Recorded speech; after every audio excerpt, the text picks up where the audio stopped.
Hello Indian English welcomes you today to learn continuous sentences। साथियों, जब भी हम किसी से कन्वर्सेशन करते हैं तो हम अपने कन्वर्सेशन के अंदर सेंटेंसेस यूज़ करते हैं। वो सेंटेंसेस का मेन पार्ट क्या होता है? Verb combinations. वर्ब कॉम्बिनेशन में आते हैं हेल्पिंग वर्ब और वर्ब। हेल्पिंग वर्ब को हम टाइमर कहते हैं। तो हमारा वर्ब कॉम्बिनेशन बनता है टाइमर के साथ मेन वर्ब, और इसी वर्ब कॉम्बिनेशन को हम अलग अलग कॉम्बिनेशन में बिठाकर नए नए प्रकार के सेंटेंसेस बोलते रहते हैं। और आज उसी क्रम में हम सीखेंगे कि हम अपनी ऐसी बातें जिसमें एक्शन लगातार चल रहा हो वो कैसे एक्सप्रेस करते हैं, कैसे बोलते हैं। Okay, let's start. देखिएगा, ये हमारा सेकंड कॉलम है अपने बॉक्स का, अपने चार्ट का। इसके अंदर जो भी लिखा जाता है वो आपको दिमाग में रखना है। तो ये सेंटेंस हमारा है कॉन्टीन्यूअस, तो ये बनता है यहाँ से प्रेजेंट और ये कॉन्टीन्यूअस। तो ये जो चार्ट का सेकंड कॉलम का जो ये फर्स्ट बॉक्स है इसको हम कहेंगे प्रेजेंट कॉन्टीन्यूअस। प्रेजेंट मीन्स वर्तमान, कॉन्टीन्यूअस मीन्स लगातार चलने वाली चीज़ को हम कॉन्टीन्यूअस कहते हैं। तो इससे ही हमारे नाम से ही हमारे सेंटेंस में ये प्रूव होता है कि इसके द्वारा हम कार्य लगातार चल रहा है ऐसा हम बता सकते हैं। तो इसमें हमारे पास तीन टाइमर्स हैं, इज़ या एम या आर, और वर्ब की फर्स्ट फॉर्म में आईएनजी जोड़ेंगे कंटिन्यू बताने के लिए, और है बताने के लिए तीन वर्ड हैं, और हमारे पास कंटिन्यूटी बताने के लिए वर्ब की फर्स्ट फॉर्म में आईएनजी ऐड हो जाता है। सपोज़ आजकल आप इंग्लिश सीख रहे हैं तो आप किसी से भी कहेंगे कि मैं इंग्लिश सीख रहा हूँ, तो ये हमारा कैसे सेंस हो गई? कंटिन्यूअस। इसको इंग्लिश में कैसे बोलेंगे? देखिएगा, मैं इंग्लिश सीख रहा हूँ। तो इंग्लिश कैसे चलती है आपको पता है? सिंपल सेंटेंस में सब्जेक्ट, वर्ब, ऑब्जेक्ट। तो हम सब्जेक्ट क्या है, किसके विषय में बात कर रहे हैं? अपने विषय में। तो अपने विषय में हम बात कर रहे हैं तो आई, मैं, और वर्ब क्या है हमारी? सीख रहा हूँ। तो हमारा पहले ये हेल्पिंग वर्ब यानी कि टाइमर आएगा। हूँ, आई के साथ हूँ की इंग्लिश हम यूज़ करते हैं एम। और सीख रहा, देखिए सीखने की इंग्लिश होगी लर्न, और इसमें हम आईएनजी लगाएंगे। फर्स्ट फॉर्म में क्या जोड़ना है? ING. Learning, I am learning, मैं हूँ सीख रहा। ये हमारा हो गया वर्ब कॉम्बिनेशन। ये वर्ब कॉम्बिनेशन है जिसमें टाइमर आ गया और ये मेन वर्ब आ गई। मेन वर्ब के साथ हमें क्या ऐड करना था? आईएनजी फॉर्म, ताकि ये कंटिन्यूटी शो कर सके। तो सीख रहा, सीखने की इंग्लिश हो गई लर्न, और रहा के लिए क्या आ गया? आईएनजी। तो मैं सीख रहा हूँ क्या? इंग्लिश। ये हमारा आ गया ऑब्जेक्ट। तो इस प्रकार से आज आप सीख रहे हैं कि लगातार काम करते हुए ऐसी सेंस हमें अगर किसी सेंटेंस में देनी है तो हम उसके अंदर अपने दिमाग में पहले से इमेजिन करेंगे, मैं सेंटेंस में इज़ एम आर में से एक यूज़ करूँगा और वर्ब की फर्स्ट फॉर्म में आईएनजी यूज़ करूँगा with full of confidence. Okay, ठीक है, आगे बढ़ते हैं। इसके साथ मैं आपको इससे पहले अपने सेंटेंसेस बनाने से पहले ये बता दूं कि जब भी हमारे किसी भी बॉक्स में एक से ज़्यादा टाइमर आता है तो वो हमारा टाइमर सब्जेक्ट डिसाइड करता है कि किस सब्जेक्ट के साथ कौन सा टाइमर यूज़ होता है। पहले इसको आप समझ लीजिए। अगर आई आता है सेंटेंस में तो कंटिन्यू सेंटेंस में उस हूँ की इंग्लिश के लिए हम एम ही लगाते हैं। आई के साथ है की इंग्लिश एम लगती है। एम समझो केवल आई के लिए है, ये किसी और सब्जेक्ट के साथ यूज़ नहीं होता। तो बाकी बचते हैं हमारे इज़ और आर। तो जो सिंगुलर एक सिंगुलर सब्जेक्ट होता है, सपोज़ ही, शी, इट, ये सिंगल सर्कल का मतलब है सिंगल सब्जेक्ट, तो उनके साथ हम इज़ का यूज़ करते हैं। और यू देखिए सिंगल भी हो सकता है, एक व्यक्ति सामने वाला, ज़्यादा भी हो सकते हैं, दोनों के लिए हम आर ही यूज़ करते हैं। वी में हम ज़्यादा होते हैं, खुद आई उसमें इंक्लूड होता है और दूसरे लोग भी। और दे, ज़्यादा लोगों के लिए दे यूज़ करते हैं। ये ज़्यादा सर्कल का मतलब है जब सब्जेक्ट हमारा प्लूरल होता है, बहुवचन। तो ऐसे सब्जेक्ट के साथ हम यूज़ करते हैं आर। अंडरस्टूड? आई के साथ एम, सिंगुलर के साथ इज़, और यू और प्लूरल के साथ आर यूज़ करते हैं। तो आगे हम अपनी बात को स्टार्ट करते हैं। ओके, सपोज़ आप मेरे साथ अपने घर पर हैं और मैं आपसे कहता हूँ कि भाई बताओ आपके घर में आज क्या क्या चल रहा है। तो आप मेरे को अपने घर का टूर करा रहे हैं। सबसे पहले आप सपोज़ किचन में जाते हैं, तो किचन में आप देख रहे हैं कि आपकी मदर फूड खाना बना रही है। तो आप मेरे से किस प्रकार से कहेंगे? देखिएगा, मदर जो हैं वो हैं फीमेल, तो फीमेल की हर लिए हम सिंगुलर के लिए क्या यूज़ कर सकते हैं? She.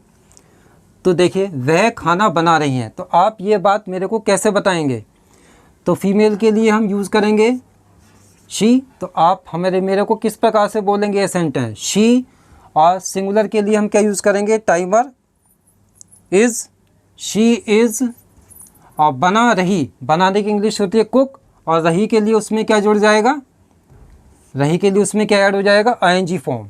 Okay, she is cooking, और ऑब्जेक्ट हमारा क्या है? खाना। खाना मीन्स फूड।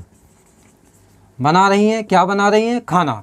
तो आप मेरे को बताएंगे शी इज़ कुकिंग फूड, तो मैं समझ जाऊंगा आप अपनी मदर के लिए कह रहे हैं कि ये कार्य खाना बनाने का लगातार कर रही हैं। ओके, नेक्स्ट आगे चलते हैं। आप ड्राइंग रूम में पहुंचे मेरे साथ, तो और आपने देखा कि आपका जो छोटा भाई है वो टीवी देख रहा है। तो आप मेरे को बता रहे हैं अपने छोटे भाई के लिए वो सिंगुलर है, वो मेल है, तो उसके लिए हम इंग्लिश में क्या यूज़ करेंगे? ही। तो आप सेंटेंस को कैसे बनाएंगे, मेरे को कैसे बताएंगे? ही। और वही सिंगुलर के लिए हमने क्या यूज़ करा? इज़। और देख रहा, तो देखने की इंग्लिश क्या होती है? वॉच। और वॉच में हम आईएनजी यूज़ कर देंगे रहा के लिए, तो बन जाएगा देख रहा, watching. He is watching TV. आप बोल देंगे ऐसे, ही इज़ वॉचिंग टीवी, तो मैं समझ जाऊंगा आप अपने ब्रदर के लिए कह रहे हैं कि ये टीवी देख रहा है, ये वर्क वॉच करने का कंटिन्यू कर रहा है। मैं तुरंत एकदम समझ जाऊंगा। नेक्स्ट आप आगे बढ़ते हैं और जाते हैं स्टडी रूम में। वहाँ पर आपकी सिस्टर हैं, लेकिन वहाँ पर एक बात होती है कि आपकी सिस्टर कोई बुक तो पढ़ रही हैं, लेकिन वो बुक आपकी है और आप उस पर नाराज़ होते हैं। तो ऐसी कंडीशन में आप मेरे को नहीं बता रहे, आप सीधा उससे बात कर रहे हो। तो उससे जब हम सामने वाले से बात कर रहे होते हैं, उसकी बात कह रहे होते हैं, तो हम यू का इस्तेमाल करते हैं, यू को यूज़ करते हैं। तो आप अपनी सिस्टर से कह रहे हो कि तुम मेरी किताब पढ़ रही हो, तो आप मेरे को कैसे बताओगे या उससे कैसे बोलोगे?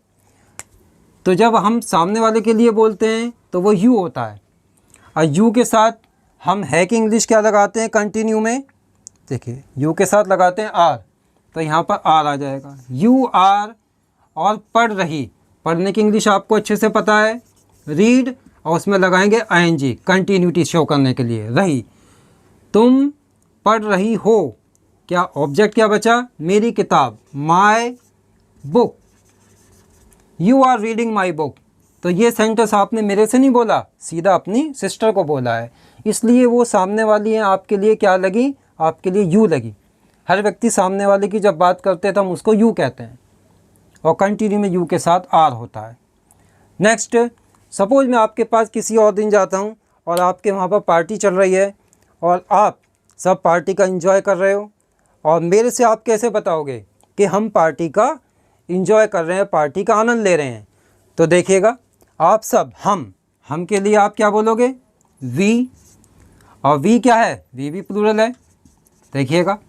तो प्लूरल के साथ क्या आएगा? है कि इंग्लिश आर, वी आर। और आनंद ले रहे हैं, आनंद लेने की इंग्लिश होती है एंजॉय, एंजॉय में लगाएंगे NG, we are enjoying. Object क्या है? Party, the party, we are enjoying the party. ये आ गया आपका कंटिन्यू सेंटेंस।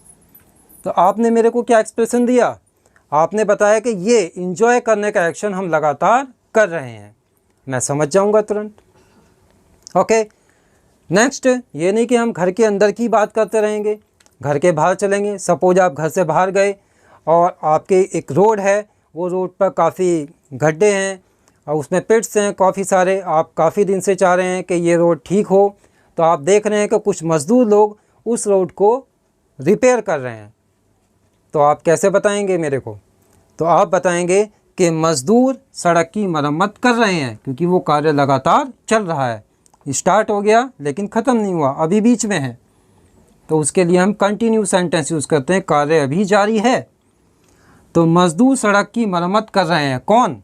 सब्जेक्ट क्या है हमारे? सब्जेक्ट हमारा मज़दूर है। मज़दूर को इंग्लिश में कहते हैं लेबरर्स।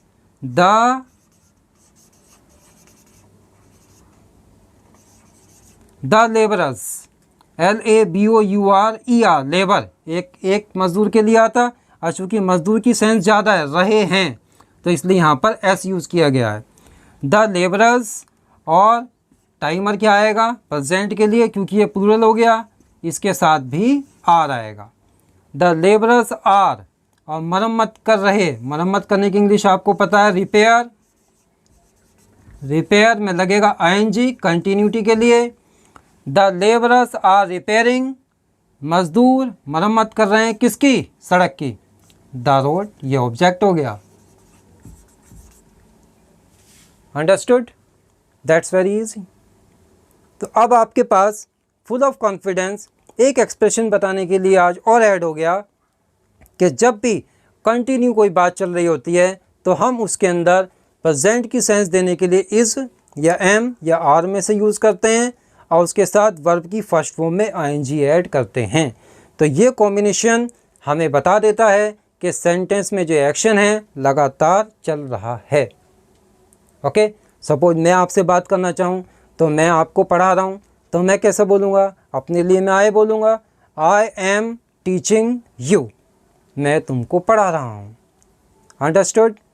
फ्रेंड्स, आपको अच्छी तरह से पता है कि हर बॉक्स में हम 4 सेंटेंस बनाते हैं, एक अफर्मेटिव सिंपल, एक नेगेटिव, एक इंटरोगेटिव फर्स्ट जो हिंदी में क्या से स्टार्ट होता है, इंग्लिश में टाइमर से स्टार्ट होता है, और इंटरोगेटिव सेकंड। मैं आपको अब बहुत ज़्यादा एक टॉप सीक्रेट बताना चाहता हूँ, बड़े ध्यान से अब बातों को सुनिएगा कि अगर आप जैसे ही सिंपल सेंटेंस सीख जाते हैं तो अब आप समझ लो उसके नीचे के जो तीनों सेंटेंस है वो इजीली आप बना लेंगे। तो सबसे ज़्यादा फोकस सिंपल सेंटेंस पे करना चाहिए, उसी के बेस पर बाकी तीनों सेंटेंसेस बनेंगे। हाउ? देखिएगा, यही सेंटेंस सपोज मैंने लिया जो आपने अपनी मदर के लिए मेरे से बोला था, वह खाना बना रही हैं, she is cooking food. Suppose आप मना करना चाहते हैं कि वो खाना नहीं बना रही हैं, तो ऐसी कंडीशन में आपको क्या करना है? यहाँ टाइमर के साथ नोट लगाना है। तो जब भी किसी भी सेंटेंस में, सिंपल सेंटेंस में आप उसको नेगेटिव बनाना चाहें तो उसके टाइमर के साथ नोट लगा देने से वो सेंटेंस नेगेटिव बन जाता है कि वो कार्य नहीं हो रहा है। तो she is not cooking food, वह खाना नहीं बना रही हैं। अगर सपोज़ करिए आप किससे यस नो क्वेश्चन करना चाहते हैं, क्या वाला, क्या वह खाना बना रही हैं, तो ऐसी कंडीशन में जो सिंपल सेंटेंस है उसी का जो टाइमर है वो सबसे पहले यूज़ करते हैं। इज़ शी कुकिंग फूड, तो इसकी सेंस हो जाती है क्या वो खाना बना रही हैं। तो प्रैक्टिस कर कर के आप बात को समझिएगा, प्रैक्टिस करिएगा ऐसे समझने की कि जैसे टाइमर पहले आता है that is yes no question, वो क्या वाला प्रश्न है, उसमें क्या की इंग्लिश व्हाट यूज़ नहीं की जाएगी। टाइमर पहले आने से ही इंग्लिश में वो क्या वाला क्वेश्चन बन जाता है जिसका कि आंसर हम यस या नो में दे सकते हैं। और अगर आप इंटरोगेटिव सेकंड सेंटेंस बनाना चाहते हैं तो थर्ड की हेल्प से फोर्थ इंटरोगेटिव सेकंड सेंटेंस बन जाएगा। कैसे?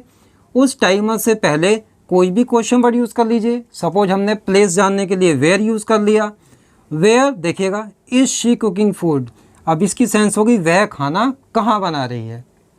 ओके, ध्यान से समझिए, ये जो यस नो क्वेश्चन होता है थर्ड वाला, इसी का आंसर होता है ये फर्स्ट। सपोज आपके फादर आपसे पूछते हैं आपकी मदर के लिए इज़ शी कुकिंग फूड, क्या वो खाना बना रही हैं, तो आप उसका यस आंसर देना चाहो तो ये बोलोगे simple sentence yes she is cooking food, और अगर नो कहना चाहो नहीं तो she is not cooking food, timer के साथ नॉट बोल देंगे तो वो खाना नहीं बना रही हैं। और सपोज आप ये जो फोर्थ है where is she cooking food, आपके फादर पूछते हैं खाना कहाँ बना रही हैं, तो आप अगर इसका आंसर देना चाहें तो पहले सिंपल सेंटेंस बोल करके वेयर प्लेस पूछ रहे हैं तो आगे प्लेस बता दीजिए। देखिएगा पहले यही आंसर चलेगा, शी इज़ कुकिंग फूड, वह खाना बना रही हैं। ये प्लेस पूछा, प्लेस यहाँ पे आंसर दे दीजिए, इन द किचन, किचन में। तो वेयर पूछा, प्लेस आंसर में आ गया। अंडरस्टूड? बहुत ईजी है। आप भी कहेंगे कि क्या सर, क्या बात बताई कि सिंपल सेंटेंस से ही बाकी तीनों और सेंटेंस हम आसानी से बना सकते हैं। ओके, इसके अलावा आपके पास मैं ये टॉपिक्स दे रहा हूँ, इन टॉपिक पर आप एक टॉपिक से 4 ऐसी सेंटेंस सेम आपको बनाने हैं। सपोज़ लर्न इंग्लिश, इंग्लिश सीखना, जो पहला सेंटेंस हमने बनाया था इसी को आपको आगे बढ़ाना है, नेगेटिव बनाना है, फिर ये थर्ड इंट्रोगेटिव बनाना है, फिर ये फोर्थ कोई भी क्वेश्चन वर्ड लगा करके इंट्रोगेटिव सेकंड बनाना है। इसमें आप आई का यूज़ कर लीजिएगा। एक टॉपिक दूंगा तो इसमें सब में आपको लर्न, हम तो फर्स्ट फॉर्म देते हैं टॉपिक में, और कंटिन्यूटी की सेंस के हिसाब से यहाँ पर इज एम आर आएगा, और जो वर्ब की फर्स्ट फॉर्म है इसमें सब में एनजी लगेगी। लर्न का हो जाएगा लर्निंग, प्ले का प्लेइंग, क्लीन का क्लीनिंग, सेंड का सेंडिंग। सेंडिंग यहाँ पे लिख दिया मैंने, जबकि सेंड ही लिखना चाहिए था, तो आपको एनजी लगा कर यूज़ करना है। सेंडिंग, सेलिब्रेट का हो जाएगा सेलिब्रेटिंग। ओके, तो इन सेंटेंस में हर टॉपिक से 4 सेंटेंसेज आपको बनाने हैं। ओके, इसमें ही का यूज़ करिएगा, क्लीन द रूम में शी का यूज़ करिएगा, सेंड मैसेज में यू का यूज़ करिएगा, और सेलिब्रेट बर्थडे पार्टी में वी का यूज़ करिएगा। ओके, कर कोई भी सकते हैं, लेकिन फ़िलहाल मैं आपको प्रैक्टिस के लिए इसके सूटेबल सब्जेक्ट दिए जो सबसे ज़्यादा इसके साथ अच्छे लगते हैं। ओके, तो फ्रेंड्स आपने देखा कि अब कॉन्फिडेंटली आपके पास एक एक्सप्रेशन है कि कंटिन्यू प्रेजेंट में, वर्तमान में आप कोई बात लगातार बताना चाहते हैं तो उसके लिए आपके पास है इज़, एम, आर, इन तीन में से कोई एक टाइमर लगाएंगे और उसके साथ जो भी एक्शन चल रहा है उस एक्शन की फर्स्ट फॉर्म में आईएनजी ऐड कर देंगे। ओके, तो ये थी आज की हमारी स्टडी, और मैं आपसे अपील करना चाहता हूँ वो ये कि आप अगर चैनल पर नए हैं तो सब्सक्राइब ज़रूर करिए और लाइक ज़रूर करिए, इससे हमें मोटिवेशंस मिलते हैं। इसके अलावा आपको जो बात अच्छी लगती है, दूसरों को भी बेनिफिट मिलना चाहिए, तो इसके लिए शेयर कीजिए, और वीडियो जो भी हम बनाते हैं आपके फ़ायदे के लिए आपको उसका नोटिफिकेशन मिल जाए, तो बेल आइकन को भी आपको ऑन करना है।